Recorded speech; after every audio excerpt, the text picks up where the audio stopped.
Olá, seja muito bem-vindo ao nosso programa. O Em Pauta de hoje vai falar sobre um assunto que diz interesse a muitas mulheres e eu até arrisco a dizer que também é interessante para os homens, principalmente para aqueles homens que convivem com as mulheres.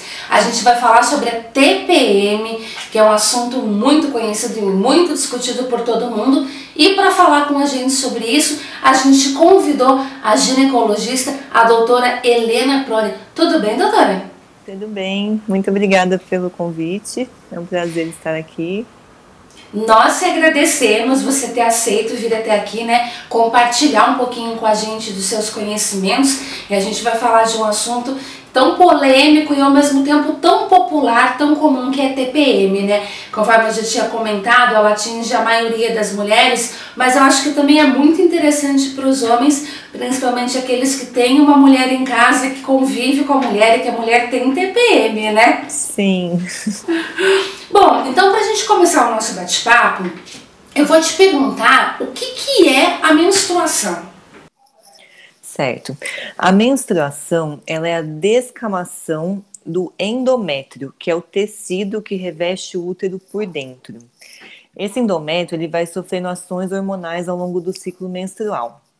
Então, a gente tem a primeira fase do ciclo, que predomina o estrogênio. E esse estrogênio faz com que esse tecido endométrio vá se espessando ao longo do ciclo. E aí, depois que a mulher ovula, ela entra na segunda fase do ciclo e ela passa a ter a ação da progesterona, que faz algumas modificações nesse endométrio para receber o bebê.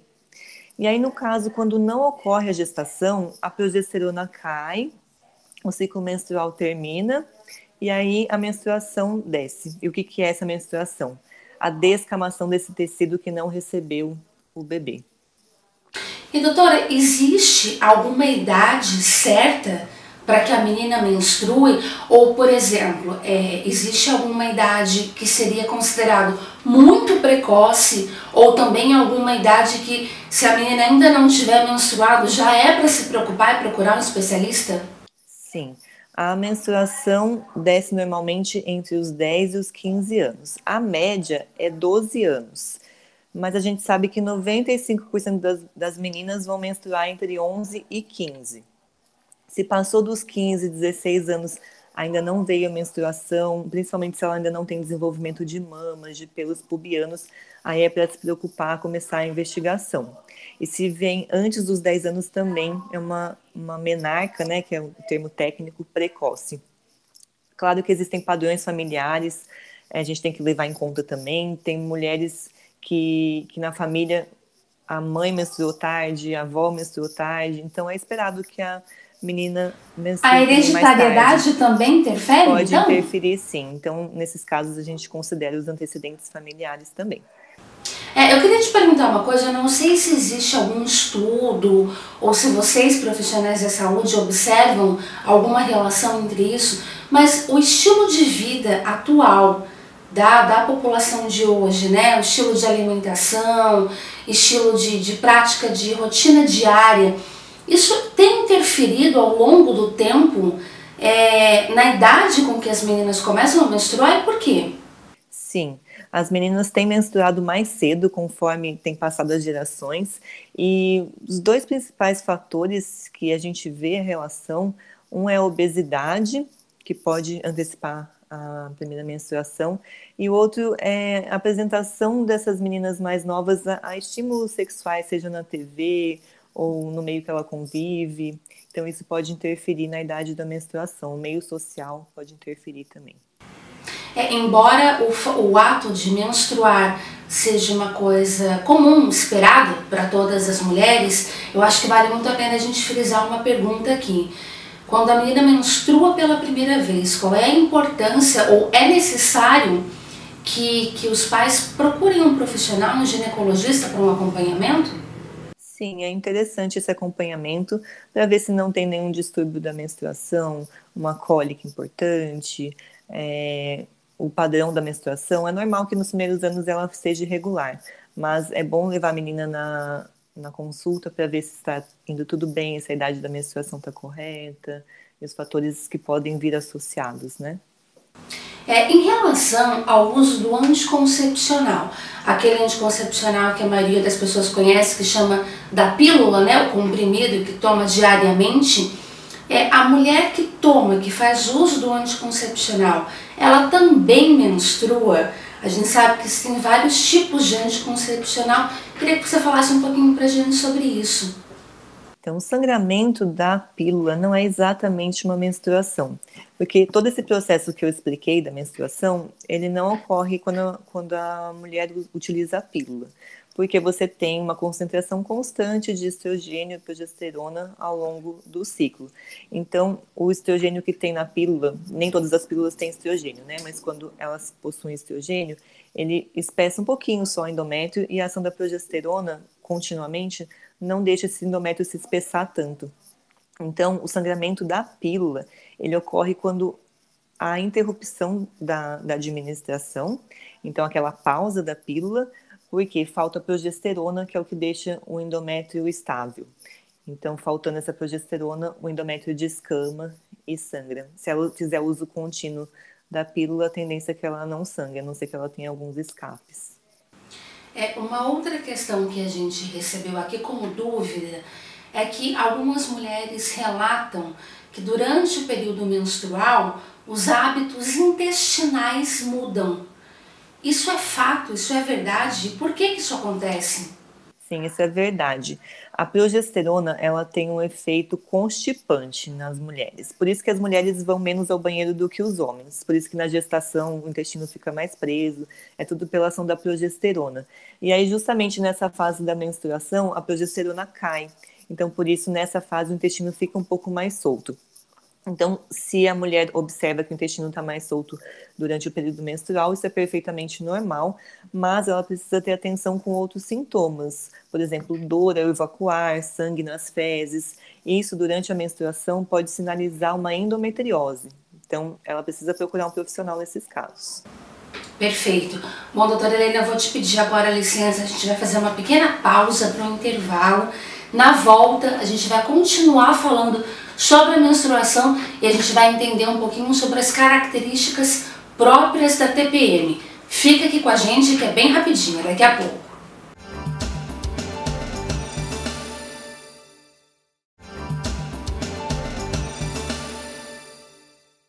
Olá, nós estamos de volta com Em Pauta de hoje falando sobre a TPM, que é um assunto que interessa aí para muita gente. A gente está conversando aqui com a ginecologista, a doutora Helena, que está aqui explicando para a gente como funciona e como a gente pode lidar melhor com esse assunto, né?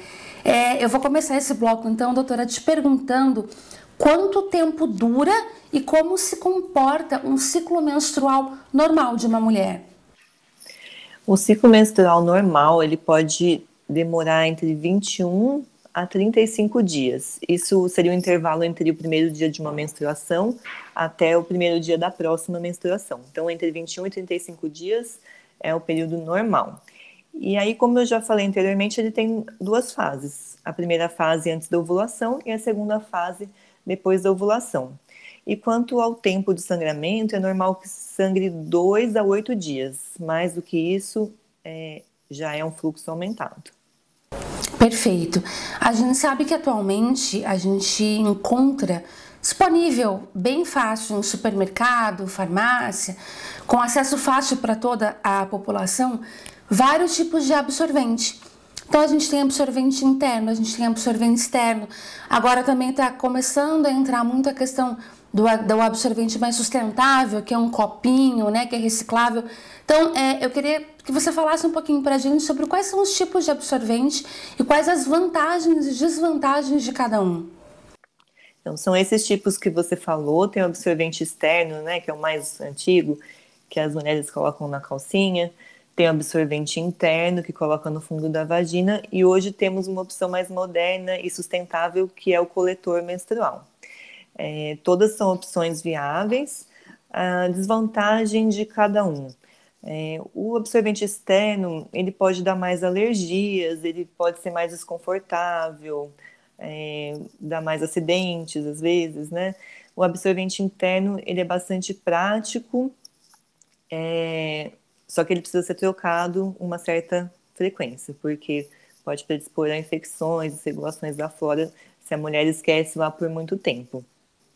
Ele pode ser usado por virgens também, embora seja às vezes um pouquinho mais difícil para a mulher manipular a E é uma vagina, pergunta que eu é acho que uma ainda é um dificuldade. mito muito grande, né? A menina que ainda não começou a ter relações sexuais, que ainda é virgem, ela pode usar o interno? Pode, a gente opta pelo pequenininho, para não interferir ali no ímã, para não machucar, e ela pode usar tranquilamente. É bom que ela vá no ginecologista para ser orientada, mas ela pode usar sim. E nós temos também o coletor menstrual, que a grande vantagem é a sustentabilidade, não fica gerando lixo. E aí também tem a desvantagem de ter que ficar esterilizando, trocando com uma certa frequência. Perfeito. Bom, doutora, vamos entrar agora na tão temida e tão comentada TPM, né? O que é TPM de verdade? O que acontece? A TPM, que é tensão pré-menstrual, na verdade o termo técnico que a gente usa é síndrome pré-menstrual. Ela é um conjunto de sintomas físicos e psicológicos, comportamentais, que são recorrentes nos ciclos menstruais e ocorrem na segunda fase do ciclo, depois da menstruação. Nós temos dois tipos de diagnóstico: a síndrome pré-menstrual e o transtorno disfórico pré-menstrual, que seria uma TPM mais grave. Os sintomas pré-menstruais são comuns, mas o diagnóstico da síndrome pré-menstrual e da síndrome disfórica pré-menstrual são menos frequentes do que os sintomas em si, isoladamente. Na verdade, uma pergunta que eu acho que é muito interessante. Toda a mulher, ela tem TPM em graus diferentes ou a TPM acomete algumas mulheres e outras não? Então, a gente fala em TPM quando esses sintomas interferem no dia a dia da mulher. 80% das mulheres têm algum sintoma, mas a maioria delas, isso não interfere na rotina dela, não tem um impacto relevante. E quantos por cento da população que vai ter um impacto importante? Os estudos mostram 3 a 8%, e se a gente pegar a forma mais grave, que é esse transtorno disfórico que eu falei, em torno de 2% das mulheres. O transtorno disfórico tem que ter pelo menos 5 sintomas, tem que ter pelo menos um sintoma psicológico e que interfere mais gravemente na vida dela. Bom, aproveitando o gancho então do que você está falando, queria te perguntar quais são os principais sintomas da TPM e até que ponto eles são considerados normais e qual que é o limite aí que você entende que já não está mais dentro dessa normalidade. Os sintomas mais comuns são inchaço abdominal, cólica, dor nas costas, dor de cabeça, também pode acontecer dor muscular, dor articular.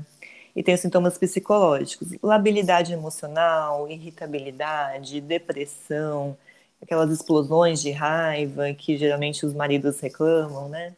A mudança de humor acontece, a mudança de então. humor, isso, são sintomas mais comuns. E é normal que a mulher tenha esses sintomas quando ela tem ciclos ovulatórios, só que eu acho que o momento para procurar ajuda, procurar tratamento, é quando esses sintomas estão interferindo na vida dela, que aí a gente realmente tem um diagnóstico da síndrome pré-menstrual. Perfeito. Bom, doutora, a gente vai para mais um intervalo agora. Na volta a gente vai falar um pouquinho sobre a cólica, que eu acho que incomoda boa parte das mulheres que sofrem com a TPM. E a gente vai aproveitar também para conhecer algumas dicas de como tentar pelo menos amenizar um pouquinho dessa situação. Fica aqui com a gente que é daqui a pouco.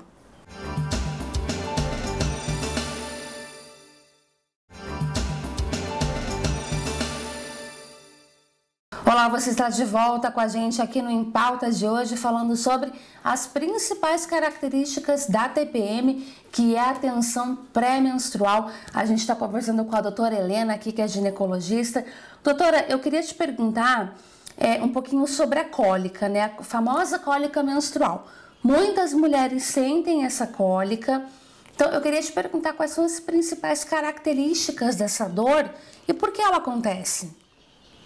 Então, a cólica, ela acontece geralmente nos ciclos ovulatórios. Por isso que ela geralmente começa em torno de 6 meses a 12 meses depois da primeira menstruação, porque os primeiros ciclos, geralmente, a menina não ovula.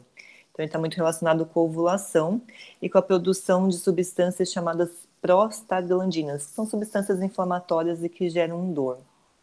Então, relacionadas com esse finalzinho da fase do ciclo menstrual.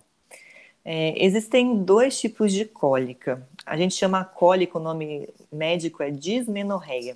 E a gente tem a dismenorreia primária e a dismenorreia secundária. A dismenorreia primária é aquela cólica normal que a maioria das mulheres tem e que não está associada a nenhum problema de saúde. Então, é uma dor que normalmente ocorre 1, 2 dias antes da menstruação, e a menstruação desceu, ela logo vai embora, 1 dia, 2 dias no máximo. Ela pode ser de intensidade variável, mas geralmente não interfere nas atividades da mulher, ela consegue tomar um remedinho ali e ficar bem. E já a dismenorreia secundária é uma dor que pode começar vários dias antes da menstruação, pode durar o ciclo inteiro e às vezes até acontecendo de ter dor fora do período menstrual. Pode ser uma dor de mais forte intensidade, incapacitante. Então, essa dor acende um alerta para a gente pesquisar doenças. E quais são as principais doenças que causam a dismenorreia secundária? Endometriose, adenomiose, que é uma variante da endometriose, miomas, pólipos. Essas são as condições mais comuns. Então, quando é uma dor fora desse padrão que eu falei, vale a pena investigar. Doutora, existe alguma relação entre estar no período de TPM e o ganho de peso? As mulheres podem sentir esse inchaço, né, que eu falei anteriormente. Até uma coisa que eu esqueci de falar é do inchaço das mamas também, que pode acontecer, dor e inchaço das mamas. Então, pela retenção hídrica que ocorre nessa fase, ela pode notar, sim, um aumento de peso. Não é um ganho de gordura, mas é um ganho de líquido. Então, ela pode se sentir mais inchada, a roupa mais apertada e até ter uma alteração na balança. Mas calma, porque vai passar. Passa, quando a menstruação vem, todos os sintomas da TPM vão embora. Isso é uma característica da TPM, né, pra gente definir. Veio a menstruação, ela passa em pouco tempo. A gente falou aqui sobre os principais sintomas, o inchaço nas mamas, na região abdominal, a própria cólica em si, alterações no humor, alterações intestinais. Então, embora pareça um período curto dentro do mês, é um período delicado para a mulher e é um período que não deve ser enxergado como um fricote, né? Mas realmente existem hormônios agindo ali e fazendo com que todo o organismo dela se comporte de uma forma diferente.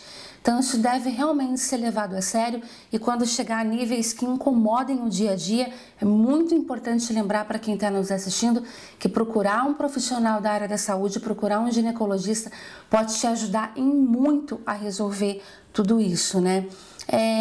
Doutora, tem alguma dica que você possa dar para a gente para tentar amenizar de alguma forma esses sintomas? Sim.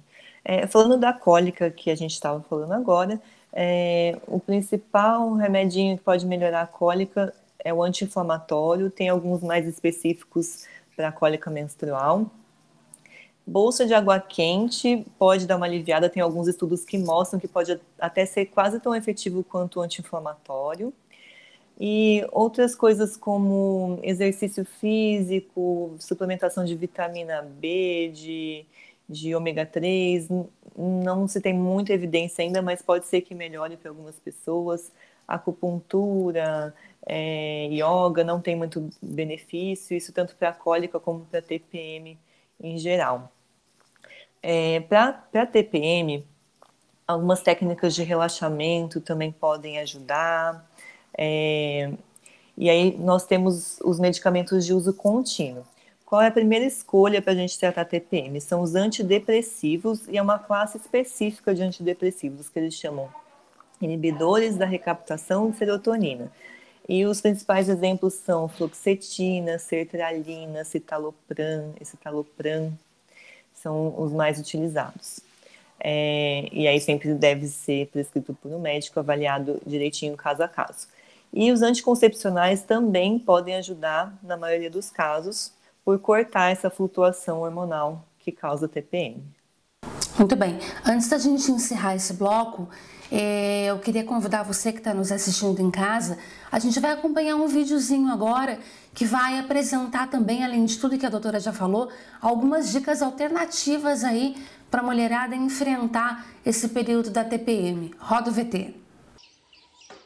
Olá, tudo bem? Meu nome é Ana Carolina Arruda, eu trabalho com ginecologia natural e saúde da mulher, tenho formação em naturologia.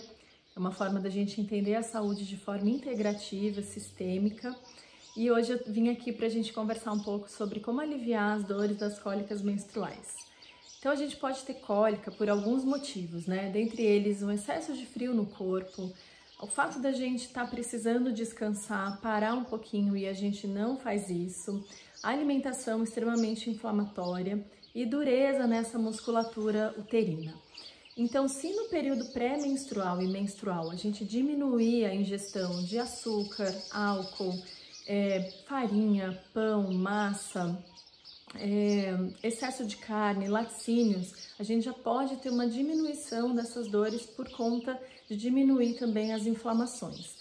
Então, manter o corpo sempre bem aquecido, principalmente os pés, não andar descalça, né, no período pré-menstrual e menstrual, já pode ajudar. Mas se ainda assim a gente tem essas cólicas, é importante a gente ter alguns recursos naturais, como o uso de alguns chás, óleos essenciais com óleo vegetal para fazer massagem, bolsa de água quente, alguns exercícios, bolsas de sementes. E aí vou mostrar um pouquinho para vocês como é que vocês podem fazer isso em casa, para ter algum alívio e às vezes nem precisar tomar algum remédio. Então a primeira dica que eu vou dar é sobre as bolsas de água quente, bolsa de semente. Essa daqui é uma pinda chinesa, eu fiz em casa, mas ela equivale à bolsa de semente que a gente compra em loja de produto natural. Ela pode ir ao forno, e normalmente elas são feitas com sementes e flores, então sobe um cheiro muito gostoso que ajuda a gente a relaxar e ajuda nesse processo também de aliviar a cólica. E aí depois que eu aqueci ela no forno, por baixo da roupa eu vou colocando aqui nessa região, né, da dor, no útero, no ventre, vou deixando descansar aqui um pouquinho. Posso colocar nas costas também, nessa região dos rins. Lembra que eu falei que a gente perde calor no corpo, excesso de frio também aumenta a cólica. Então a gente deixar os rins quentinhos e o útero, o ventre quentinhos vai ajudar a aliviar. Mesma finalidade da bolsa de semente é a finalidade da bolsa de água quente, que a gente pode aquecer e também colocar do mesmo jeito e vai ajudar a gente a aliviar as dores. Um outro procedimento que a gente pode fazer, que pode ajudar muito, é tomar chá, que alivia a cólica. E aqui tem o exemplo de 2 chás, que é de calêndula e camomila. Além disso, tem também chá de tanchagem, chá de mil em rama, que a gente compra em loja de produto natural. E a proporção é mais ou menos de 1 xícara de água para 1 colher de sobremesa dessa erva seca. E aí a gente ferve a água, coloca essa colherzinha, deixa abafar uns 5 minutinhos, coa e toma. Pode tomar durante todo o período menstrual, não só enquanto estiver cólica. Uma outra dica muito legal é massagear a região do ventre e as costas com óleo vegetal e óleo essencial, tá? Pode ser óleo de semente de uva, óleo de gergelim, óleo de girassol, sempre prensado a frio. Esse daqui é olhinho de lavanda, óleo essencial puro de lavanda, mas pode ser de gerânio também. E aí eu coloco um pouquinho desse óleo vegetal na mão, 1, 2 gotinhas de óleo essencial, e aí esfrego um pouquinho, posso até inalar, porque o cheiro é agradável, me ajuda também. E aí por baixo da roupa vou fazendo essas massagens lentas, né? Nada muito vigoroso, aqui nas costas também. E aí provavelmente também já vai me ajudar a aliviar. E por último, um outro procedimento muito legal, que é um exercício do yoga, que é o exercício de torção. Então pode fazer mesmo sentada, né? No chão ou numa cadeira. E aí a gente vai torcer primeiro para um lado, sem forçar, sem doer. E depois a gente deixa uns 10 segundos e depois a gente torce para o outro lado. E fica mais ou menos de novo 10 segundos, eu posso repetir umas 3 vezes para cada lado. Se tiver um excesso de dureza, né, esse útero muito contraído, isso aqui vai massagear um pouco e vai ajudar a aliviar essas dores. Espero que vocês tenham gostado, espero que ajude vocês e que com essas dicas vocês diminuam muito ou até eliminem de vez as cólicas. Obrigada! É isso aí, então, espero que vocês que estejam em casa tenham aproveitado o nosso bate-papo, as informações que a doutora Helena trouxe aqui pra gente hoje. Doutora, obrigada pela sua participação no nosso programa. Eu tenho certeza que todo mundo que nos assistiu pode aprender um pouquinho mais e vai poder aplicar no dia a dia para tentar melhorar a qualidade de vida e o bem-estar. Eu que agradeço pelo convite. Posso divulgar meu Instagram? Sim, claro. É @DRA Helena Proni. É isso aí, gente. Fica a dica, então, lembrando sempre que a ajuda de um profissional, a consulta, a visita até um profissional, nada substitui isso. Isso é muito importante e fundamental para a gente manter a saúde em dia, né, doutora? Isso mesmo. Se você tem TPM, se isso está interferindo no seu dia a dia, procure seu ginecologista. Não deixe isso continuar tem interferindo na sua vida. Disponível. Tem tratamento. Isso. Tá bom, então. Doutora, muito obrigada por ter participado aqui com a gente, por ter compartilhado um pouco do seu conhecimento, por ter trazido essas informações que podem ajudar no dia a dia de todo mundo. Eu que agradeço. Bom, o programa Em Pauta de hoje fica por aqui. Você continua aqui acompanhando a programação da TV Câmara e a gente se encontra na próxima edição. Até lá!